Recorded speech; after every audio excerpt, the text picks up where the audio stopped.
Chapter 18. The contestants raced down the stairs to the Rotunda reading room. Kyle saw Haley Daly dash down another set of steps into the basement to what the floor plan called the stacks. Miguel and Andrew, the two library experts, grabbed separate tables and started working the touchscreen. Bridget Wadge did the same thing. Charles Chiltington strolled out the archway door and into the foyer with the fountain. Yasmin Smith-Snyder was running around the circular room with her floor plan in front of her face, like someone was frantically checking their text messages while racing down a crowded sidewalk. Sierra Russell found a comfy chair and sat down to finish her book.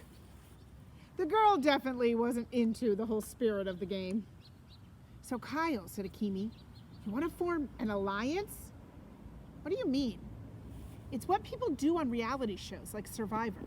We help each other until, everybody else is eliminated, and then we have to stab each other in the back." I don't remember hearing anything about eliminations." "Oh, right. But hey, there was nothing in the rules that said we couldn't share the top prize. I just want to win." "Cool. So we're a team?" "Sure." "Great," said Akimi. "I nominate you to be our captain. All in favor, raise their hand." Kyle and Akimi both raised their hands. "It's unanimous," said Akimi. "Okay, let's go ask the antique librarian a question." "What?" "We both get to ask one question, right?" "Right." "Okay, here's mine. Hey, lady, how do we get out of here?" You think she'll tell you?" "No, not really. What was your plan?" "Well, I was thinking..." Suddenly, Yasmin shouted, "I win!" The rest of them stopped what they were doing. It's just like last night when Kyle found dessert in the most obvious place. To get out of the library, all we have to do is use one of the fire exits. Duh. She headed toward a hallway between the book nook and the community room A. Kyle stood up. Yasmin? I think you might have missed some of what..." Charles Chiltington dashed into the room and shouted, "You're not going to win, Yasmin, not unless you beat me to the fire exit." And he bolted toward the corridor. Yasmin bolted toward it too. Do you guys remember what one of the rules was? What was one of the rules? No fire exits. You were gonna get eliminated. You would be eliminated if you tried a fire exit or if you tried to make a distraction that would force everyone to a fire exit. So this was against one of the rules that I remember. "You guys," said Kyle. Kyle could see a red exit light glowing at the far end of the hallway. Charles and Yasmin were sprinting down it. Charles stumbled and fell. Yasmin kept running, harder, faster. She slammed into the exit bar on the metal door. Alarms sounded. Lights flashed. Red lights swirled. Somewhere, a tiger roared. Mr. Lemoncello's voice rang out. "Sorry, Yasmin.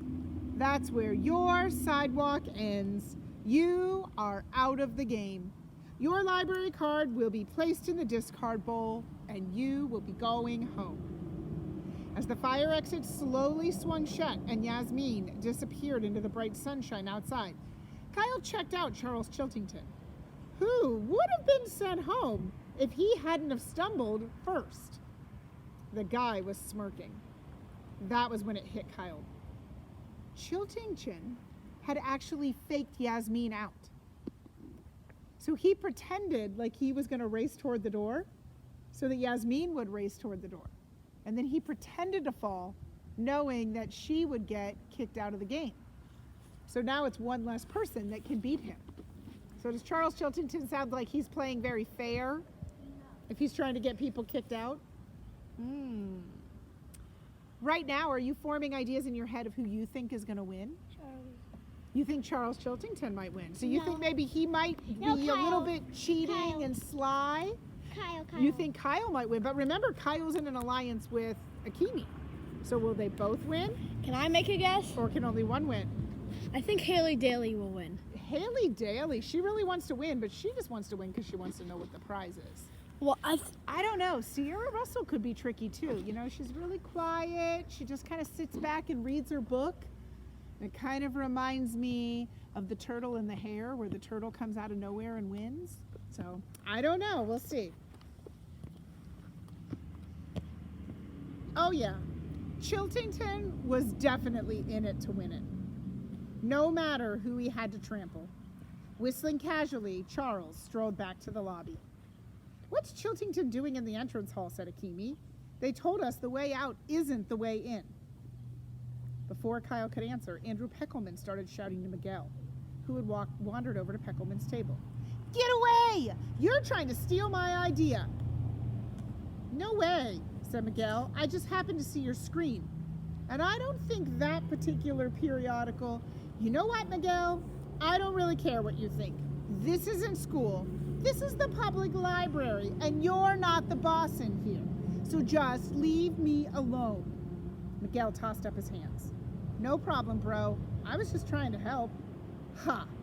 You mean help me lose?" Andrew stormed up the spiral staircase to the second floor and the Dewey Decimal Rooms. Miguel looked sort of sad and headed up a separate spiral case. Bridget Wadge trailed after him. "One of those follow those guys like Bridget did?" whispered Akimi. "I'll take Peckelman.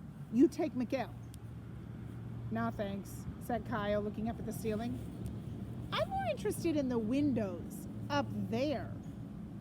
See, 3 stories above the rotunda floor, below the Wonder Door, there was a series of 10 arched windows set between each statued nook.